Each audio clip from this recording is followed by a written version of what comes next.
UConn beat St. John's so bad tonight, I would say Rick Pitino's probably considering a little bit of an early retirement. 72-40 at People's Bank Arena in Hartford, Connecticut. This crowd was into it all night because the Huskies were dominating from start to finish. It was never even a contest from the first tip-off. That was there was never a point where you thought St. John's is going to win this game. Once there was, honestly, once it got a few minutes in, I'll say that just to give St. John's a little bit of credit.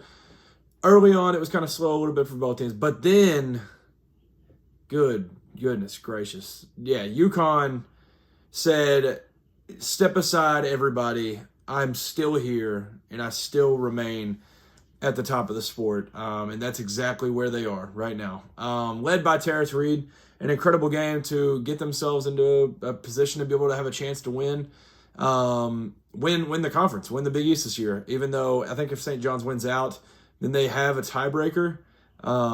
So obviously it's kind of out of their hands. But UConn has done all that they can to this point, throttling. There's not even a word that you can really say that fully describes what happened tonight in Connecticut. The Johnnies just never had much of a chance. And this feels like one of those games that just like, you go into some games and for good or for bad, like you're either just not supposed to win it or you're just going to be it's going to be one of those nights and everything's working for you. It's not that UConn went out there and absolutely just hit every shot in the world. They scored 72 points, but they didn't need to. This UConn team, where obviously they've been known for their offense over the years, that's kind of been something that's lacked in a way. This is a team that has the 9th rated defense in KenPom, and they put it just on a full showing tonight. And I mean, they literally, the craziest stat about it, which is like a black and white, very obvious stat, like the fact that they could have taken a turnover and not scored once in the entire second half and won the game is unbelievable. There was like 17 and some change was the last time St. John's had a bucket go in. That was the last time they made a field goal. They finished the game on a 24 straight misses is how the Johnnies in the game. The Red Storm just could not ever figure out anything. It didn't matter who it was. I mean, Zuby. There were some guys that played well the first time in this like matchup, and those guys weren't effective at all.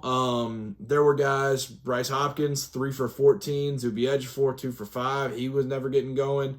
It was absolute obliteration. I can't even describe it. There was really nothing. There was nothing that kind of just made you kind of look and take something good away from this one. And for Rick Pitino, he talked, I think they said 1 minute and 15 seconds after the game, and he said it's all his fault, it's all on him, it's him and all this different stuff. Which, credit to Coach P for that, but also throughout, there's only so much he could have done. He'd call timeouts and stuff, and he'd say, in a place like this, you're really fighting the atmosphere too. Like, you're not just playing these 5 guys and maybe a home whistle, but you're also fighting this entire atmosphere, which was crazy. In favor of UConn. And UConn, this win right here just solidified them to me. Before I get into kind of like what it means overall, this game, so Alex Caravan played well. Terrace Reed, like I said at the beginning, he's kind of the story of it. Other than that, I mean, guys played just fine basketball, but overall as a team, I didn't even realize that Terrace had 6 blocks. Goodness gracious. And his last game at People's Bank too. But the defensive intensity, I've talked about this with a couple different teams where they'll just kind of bring it one night. But this is a thing that you can see with UConn where it's not just going to be a one-time thing where it's kind of come and go. But this is something that I think can definitely last. And I was thinking like during the game where I was kind of in the mindset of like, I wonder like what guys I would rather have because they. Like, if you're talking what coach would you rather have in only a couple days in between and stuff, like obviously Dan Hurley's done it, winning championships. But if it's a one-game scenario, how many more, what other coaches are you going to take in this situation? I know they're 26-3 overall, but like the fact that this is the game that they're like, all right, let's get after it. And you've got this big opportunity. I mean, they came as ready could possibly be. Like, I know Rick Pitino and that staff and everybody had St. John's over there expecting a crazy environment and expecting all this, and they came in and smacked them in the mouth and never looked back, and it was unbelievable. Scoring 40 in 2026 is impressively bad. But it's all a credit to UConn. And Terrace Reed, this is like the thing with, especially with the front court that he's going against in this matchup. Like, that's where it kind of comes into play, where you're like, wow. And this guy, he hasn't necessarily been this dominant force all year. Like, he's not averaging 20 and 11 and 6 blocks. Like, he's not doing that. But what it shows is, like, on any given day, this is in there. And he's been a great big for him all year. But if you look at Fanta talked about this on the broadcast, like, if you look at what the reasons, what certain things were that helped UConn go win those championships when they did it, and then Adamas Sanogo, he ended up winning the most outstanding player for the Final Four. Then Donovan Clingan the next year, like, they had elite fives. Terrace Reed looks like he might be up next. Like, I know that there's some fives in the country that some people would probably rather have, but I don't know if Van Hurley would want any other big than Mr. Reed right there. So 20, 11, 3 assists, 2 steals, 6 blocks, only 2 turnovers added to that. Like, unbelievable. The physicality, they literally just made it seem like, it felt like at times UConn was just on the court with 7 players, and it was like, oh, well, that's why they can't score. Yeah, they made every possible thing difficult on St. John's tonight. And but overall, like I was saying, this like solidified them for me, because yes, they're 26-3, but there's always been like something that's always been like, if you just go through their schedule, like, there's been all these Big East games where you're like, well, I don't know about this one. Like, they would play some close games and barely sneak out wins, and then they lose to St. John's, and then they lose to Creighton, and there was just all this like, yeah, I guess they're going to be the one by default because they're just going to keep winning games. Big East is not great. But here they are, where the other team in the conference that is an actual threat, punch them in the mouth. Crazy. And I know it's looking back early season, but you have a win versus BYU. You played Arizona right there till the end, who still, to this point, you look at and you're like, yeah, that's still maybe the best team in the country in Arizona. And you look at that and you're like, well, that one, not even fully healthy. And you drop that one by 4, and then you beat Illinois, you beat Kansas. Like, those teams have ended up proving themselves. You beat Florida. Like, they've all aged like fine wine, these non-conference wins, and even the loss to Arizona.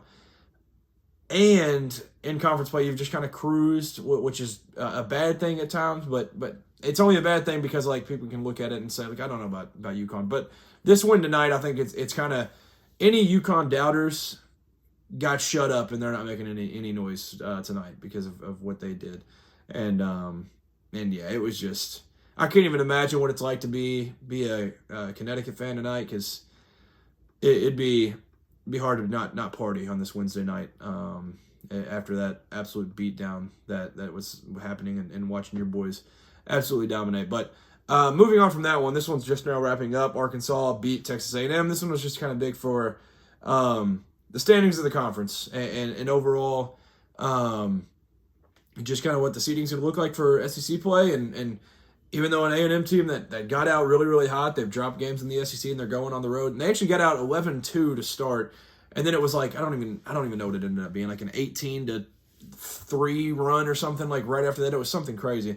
But Billy Goat brought it all night. And I've talked about him numerous times on here. I absolutely love watching him play. He's literally the Energizer Bunny. Can't really shoot a 3. It's a tough look. But what he does outside of that is like, that's an NBA player that gets signed for a little while. That's what he said. That's what that says to me. And they talked about on the broadcast. I don't remember if it was Tom Hart calling. I can't remember. No, I think he was at Texas. I don't know who's calling, but they talked about in like his childhood, who he would watch growing up. It was like the great defensive awareness and energetic Grizzlies teams as a kid. And that's exactly, like, I never even knew that until tonight, and I was like, that makes all the sense in the world. That makes too much sense. He goes out, he has 23 points. He's just an absolute dog. He's just all over the place all the time, and he played 32 minutes, and you would have thought that, if you were to look up his highlights from this game, you would have thought he just played like 6 minutes, and that's why he's so energetic. He has a limitless engine that just keeps going, and he will never, ever get gassed. And he was a big reason on why, because there for a really, really long time in this game, Malik Thomas and Darius Acuff were not having it going. I looked at one point, and Billy already had 23, and I think they had combined like 7. But they figured it out late. It's only a matter of time that you're going to be able to slow them down. But they obviously got going there late, and Acuff finished with 18 tough buckets with like different step throughs, and had a few great lobs. So like that's the thing about Darius Acuff, and I've talked about like where he ranks in the Cal guards. I've talked about that argument and all this. Nothing. I don't care where you have him. Like, just appreciate the greatness while it's here, because he had 18 points. Well, the game's not technically over. I guess he can still score. But 18 points, 5 rebounds, 7 assists, 2 turnovers, 3 steals. He impacts the game so much without scoring. Like, even when he didn't have the 18 points on there was still so much he was doing outside of that to impact the game. But I wanted to highlight Billy Richmond. Great game by Billy Goat. Malik Ewan came in, 18 points, 9 rebounds, 4 assists. That's been the tale of the season. It's like Malik Ewan or Nick Pringle has to play a great game, and one of them's going to, and that's why they're going to be able to win a game. If they don't play well, if they both don't play well, then they're going to lose that game. That's kind of what it's felt like to me. But Malik Ewan was balling. Had some great dunks tonight, and I thought he did a lot of good things. DJ Wagner, I thought played well. I thought defensively he did some good things. That's the thing about this Arkansas team, though. I don't know where they rank in. Yeah, they have the 4th best offense. It's literally just hope that you can slow it down. Just hope. But that was not the case. Zach Clements, he was the one that on the other side of things could not miss at times. He ended up only going 3 for 5 from 3. It felt like he was like 40 for 45. But nonetheless, they get out and get a win. Currently 96-84 right now, so Arkansas might end up reaching the century mark. But it's been a crazy second half, because it was 37-28 at half. It's 59-56 in the second half right now. Unbelievable. But the Billy Richmond game, yeah, Darius Acuff has 21 now. So literally just since I started filming, I think he scored 5. But yeah, what a great win for Arkansas. Still hanging in there. I think they're 3rd right now in conference play. Let me make sure. This win might boost them back up 1. This might put them in 2nd, actually, now that I think about it. I'll check that here in a minute. Moving on, also in the SEC, Florida gets a hard-fought victory in Texas. Texas battled big time. They had a lead for a lot of this game, and Texas led for 46% of the time. They battled throughout, and an unfortunate, very rough game by Tommy Houck. Ends up fouling out with 5 points. Never really got it going. Ruben Chinyelu, he ended up setting the program record for offensive rebounds in the season.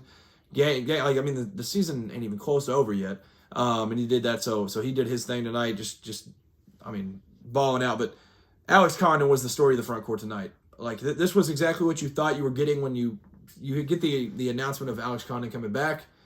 23 points, 4 rebounds, 3 assists, 4 blocks added to that. It's incredible to see just the growth of if you look at last year, it's one of the best backcourts that we've seen in quite some time in college basketball, and these guys were kind of like playing secondary to it.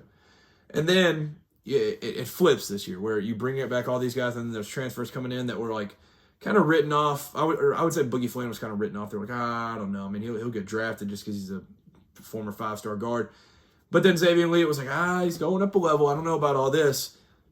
Yes, give them time. The bigs are going to figure it out. And the bigs are kind of stepping into a new role. The guards are stepping into bigger shoes to fill, I would say. And that's why it kind of took so long to get rolling. But now, Gators sit at 13-2 in SEC play, 22-6 overall. And Boogie Flynn was the story tonight. He got it going from 3. He was not missing a thing. And this is the Boogie Flynn you thought you'd get out of high school. And I don't know if it's going to be something sustainable. But in this one, it was very, very much needed. Xavier Lee had 12. Isaiah Brown had 9, who's played some good minutes. He had 8 rebounds as well. There's just no flaws to this team. There's really no flaws to them. They have the 4th rated defense, 14th offense, and man, it's literally. I think their offense is probably even higher than that if you just like look at it just since the new year maybe, because they've been on a tear. Like they can go score with anybody at this point. It feels like they're going to slow people down and they're going to be able to score with anybody. Like some of their scores in there. Okay, so they've won 1, 2, 3, 4, 5, 6, 7, 8 straight games. They have scored 95, 100, 86, 86, 92, 76, 94, 84. And the 76 was the one that they went and they just beat South Carolina in one of those like sleepy games that you just kind of like, oh, well, we already beat them on the road and it's going to be nothing. But yeah, it was a great, much needed win for Florida on the road playing at the Moody Center. It's never easy to play there, I'd say. It's a great environment. Awesome spot, it looks like.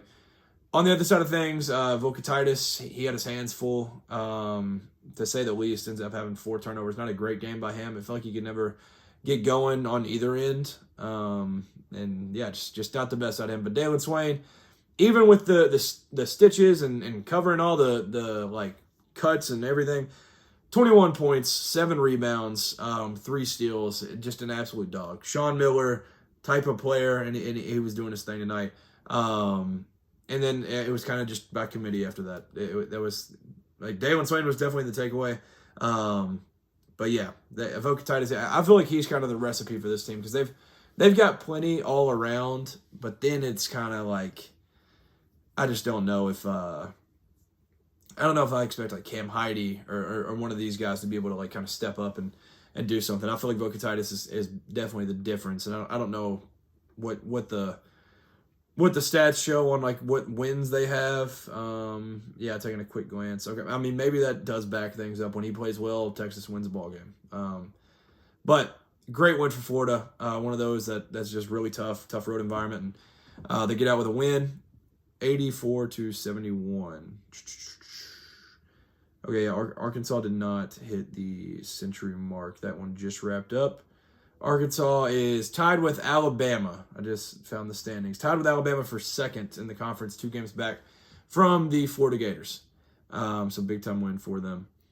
Nebraska, another kind of what I was saying with the sleepy one that you just don't. I mean, they've had a couple of these this year where they kind of like, I don't know if this is actually what they do, but it feels like they just kind of overlook an opponent and they get out of there with a win against the pretty bad Maryland Terrapins. But I am a Kentucky fan, and I've been in a conference with Buzz Williams long enough to know that you just can't overlook them at all. They will always just end up showing up, and they get out of there with a win. And yeah, Braden Frager, obviously he's had to miss some time, but he's back. And yeah, great game from him coming off the bench, the freshman. And I know I've seen some stuff in the Nebraska fan base about him because of a certain, I think it was a TikTok that he reposted or something. But nonetheless, while he's here, 21 points tonight, 8 rebounds. Kid's an absolute stud. And they get out of there with a 74-61 victory when it wasn't easy at times. It felt like Maryland would hit some bull crap just to be able to make something close. And they got out of there with a win. Vanderbilt wins 88-80. Very, very good basketball game. That's the best way to put it. This one and the Florida one were same time, and I was like, yeah, these are awesome basketball games. It sucked in the second half kind of because Sompto, I felt like the intensity of his defensive play and stuff kind of took a step back. Same with, I would say, Smurf Melinder. Like, those guys, their defensive intensity took a step back because of foul trouble. So that was unfortunate. And on the other end, I mean, yeah, Duke Miles he ended up with four fouls, but overall, great game for Vandy. I thought Okereke, he was kind of my big takeaway of I thought he just was phenomenal all night, 13, 6, and 6.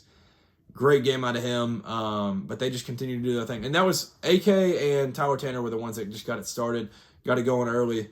And yeah, they did their thing. Vandy got out of there with an 88-80 victory. Continue to absolutely roll. They come off the Tennessee loss, and this is a game that you got to look at because Not that it'd be a trap game, because I don't think anybody's overlooking Georgia at this point, but kind of reality set in, and they lost at Missouri. Well, almost had the crazy ending there, but lost at Missouri, lost at Tennessee, dropped 2 straight, and then they're going to Kentucky this weekend. You got that Georgia one dropped in there. Just get through it, and you'll be all right. But yeah, so good win for them, 88-80. One of those you just can't drop. Alabama, they were without LeBaron Fallon tonight. Did not matter at all. They hit, I think, 16 threes in the first half, I think was the total. They had like 63 points at half. They win 100-75, and now they've played, I think, 2 games without LeBaron Fallon. Against Yale earlier in the year, they hit 22 threes, I think, in the game. And then in this one, they finished the game with, let me see, 22 threes also. They had 16 and a half and ended up hitting 6 more in the second half. Absolutely insane. There were 91 threes shot in this game. It literally felt like every time you look at like that corner of the quad box, you were like, what in the world? Another three's flying. But yeah, that was kind of the story of the game, was just like everybody was just throwing shots up, and Josh Hubbard, it's kind of, if he's hitting, Mississippi State's gonna be all right. If he's missing, then they're cooked. Amari Allen, great game, 23 and 5 for him. But the man that's been kind of the story, Aiden Sherrill, I thought he played really well tonight. And it's not the strongest front court in the SEC when it comes to Mississippi State, but he had 11 and 6 and just did his job, and I thought he did some good things tonight. So yeah, good win for Alabama. They just absolutely dominated, and I think there was some people that I had seen comments and stuff on Twitter when LeBaron Fallon got announced that he was out, and I think it was undisclosed. Yeah, they were just like, I don't know, maybe Bama slips up or something. It's not on the road or anything, but Mississippi State's got a guy that can go score 40 or 50 any given night out of Josh Hubbard. So, yeah, good win for them. And yeah, across the entire SEC, they were all just kind of, it felt like a Wednesday night of like, just get by. Just win the game and get by. So those wins that you can get out of Alabama. I don't even know what the spread was in this one, but I'd imagine it was covered. I would guess by winning by 25. Last week, Gonzaga gets a dominant win over Portland, and yeah, Graham Ike was just all over the place tonight. It was crazy. This was one I didn't have eyeballs on, but I kept up on it. I kept up with it on the ESPN app, and he had 7 steals, 1 block, 19 points, 8 rebounds. Yeah, great game. But yeah, well, I feel like I kept seeing every time I'd get on the app, I'd see Tyron Grant Foster. So he ended up at 12. Yeah, I mean, this Gonzaga team is just they're gonna do the same thing they always do. Final year in the WCC, and they just keep rolling and getting by. They'll have the game with St. Mary's coming up here soon, but other than that, they're gonna be okay to just be able to handle business. But they get their lick back on Portland, and so the one loss that they had in conference, they get their lick back by beating them by 400 billion points. So good win for them. I think that'll do it for this one. There was a quick one. Just want to jump on, kind of talk about that St. John's UConn game.